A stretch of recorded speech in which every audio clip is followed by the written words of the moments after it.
Now loading. Complete.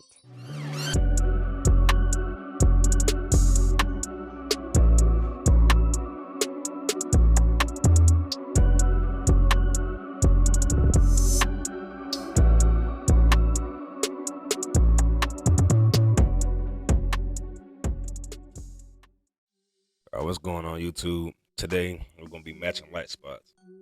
My client's hairline is receding, so basically today we're just gonna be trying to match the top to our best of our abilities, and we're gonna be also giving him a mid skin fade.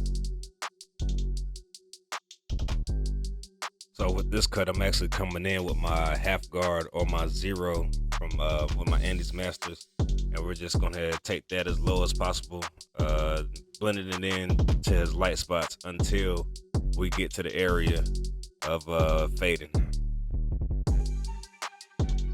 Also, as you see, as I'm cutting the hair, I try not to even go over his light spots at all. I try to avoid those areas, because if I do end up going over those areas with the clippers, it's going to lighten those spots up even more, which will take his hair way too low and make the cut a little bit more difficult.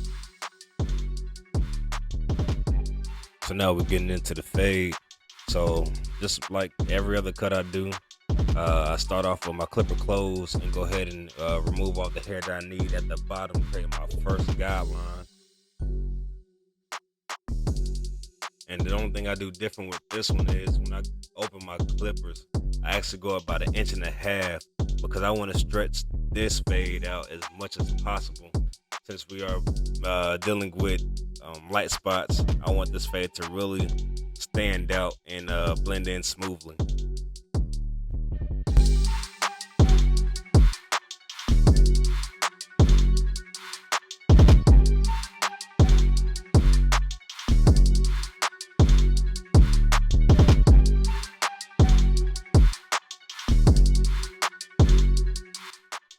So now I'm coming in with my half guard fully open, and as you see, like I said, I'm going back at the heavier spots on top of the head, and I'm basically debulking, and then I'm gonna close my half guard and start working my way up, blending in this area a lot more.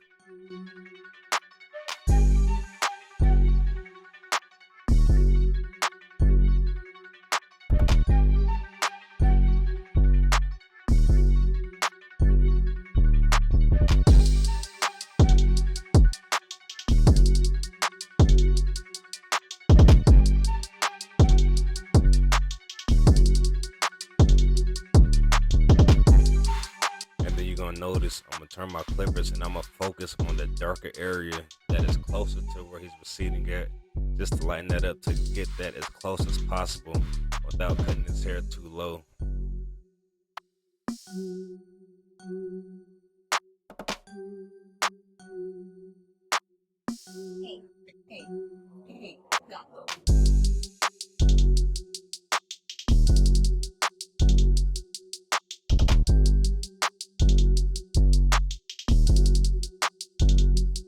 I'm just repeating the steps on this side.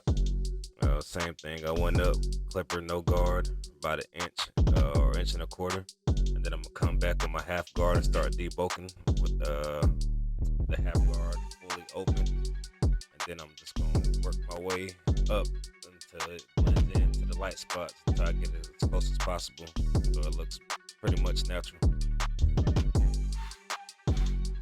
Again, you see me with my half guard fully open, and I'm going against the grain just to knock it down a little bit more, just to make sure that I'm blending into the head, into that light spot, and trying to match it to the best of my ability. And then again, I close my half guard, and I go in and I open surely but slowly as I move up into the fade. And just then, my client also, even with his hair thin, he does have a few waves. So then I try to focus on those areas and just try to lighten them up. And coming to the back, I'm gonna do the exact same steps. You see, I just left myself a little piece of hair, but I'm gonna do the exact same steps to blend everything in.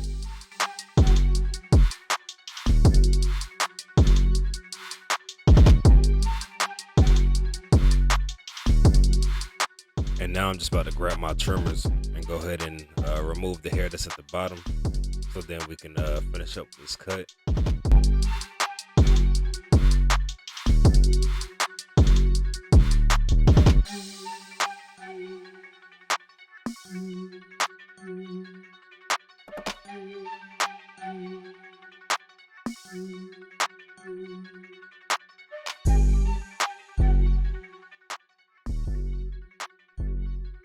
And now I'm gonna apply my foam. One, because my client's scalp was a little bit dry, but also it's gonna help lay the hair down and keep it nice and pressed to the head for when I go and do my edge up. And after this dries, I'm gonna add a little bit of my holding spray, and then we're gonna get straight to the edge up. So now I'm trying to keep it as natural as possible. As you see, the cut looks good.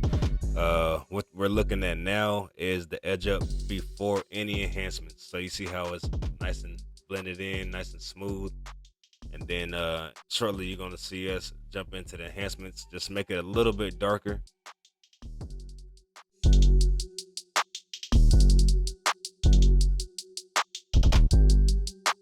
And while we're watching this, I want to give a shout out to my guy Gato Cuts for lacing me with these fire beats, man. Y'all need any fire beats? Hit Gato Cuts, GATO CUTS on Instagram.